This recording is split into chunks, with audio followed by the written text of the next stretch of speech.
So here we produce the probabilistic rainfall, temperature, and then we also look at the intra-seasonal characteristics that can help our different stakeholders in decision making.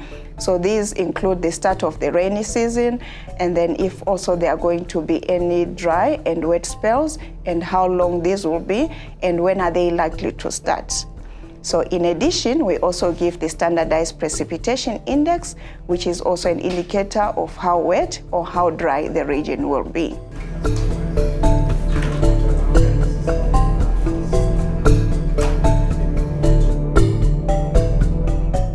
Here we're looking at the Indian Ocean sea surface movement and the air movement as well as the clouds. And main purpose we look at this is to monitor the tropical cyclone within the Indian Ocean. So if they occur below the equator, starting from this point, then they come and move to the south. And that means sometimes they block moisture getting to East Africa, or they cause more moisture from Congo Basin to hit the western part of the Horn of Africa. If they occur on the northern part of the equator, then they can hit Somalia, Djibouti, and Yemen. So people need warning in advance to act. So if you delay with a warning, then disaster might find them unaware. So you must make sure you reduce the time between warning and action. So make the warning come in much earlier, then people can act in good time or prepare to act in good time.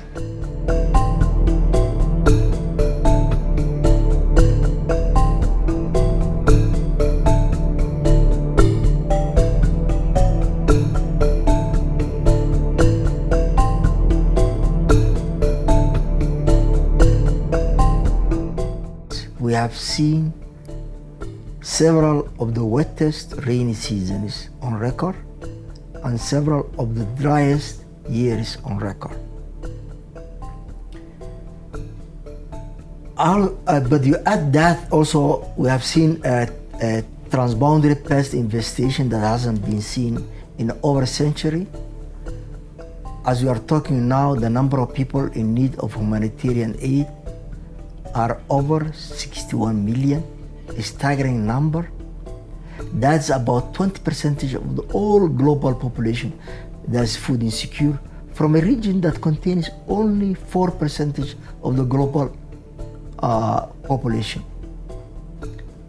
The role that ICPAC plays is more crucial than ever in monitoring, predicting climate patterns in the region to enhance the preparedness and response to these challenges, climate-related challenges.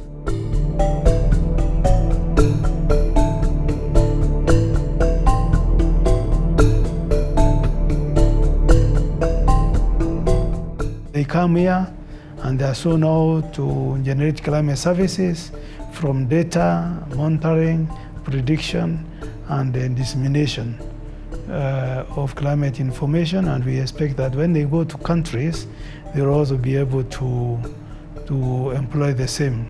We have developed a lot of tools, including the East African Hazard Watch, the Drought Watch, the Agriculture Watch.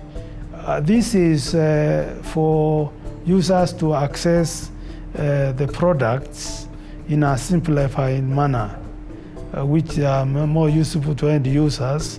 You don't have to be a scientist to be able to understand these products.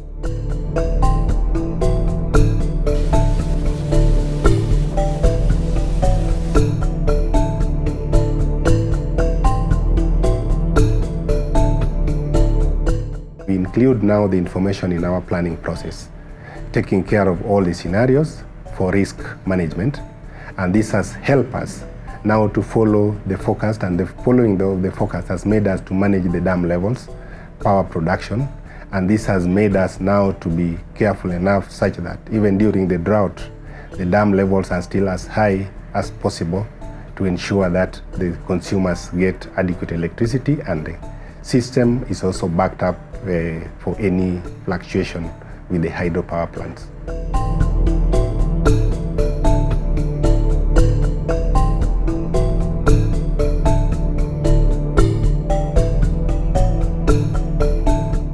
Now, with the forecast of El Nino, We are, of course, preparing on the part of evacuating people in some places, but also we want to take advantage of the rains that will come to provide, adequate information to the communities, whether they need to move to higher grounds, whether they need to do land preparations in some areas, be aware about some types of diseases that are likely to come, and therefore take the necessary action to prevent them.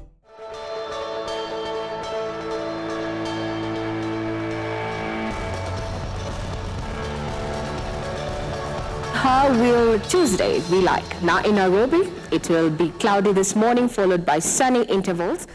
If it's a smallholder farmer who actually hears from us, the media, disseminating or communicating information that this season is not going to be a difficult season and he'll be able to grow his crops, that's a happy farmer.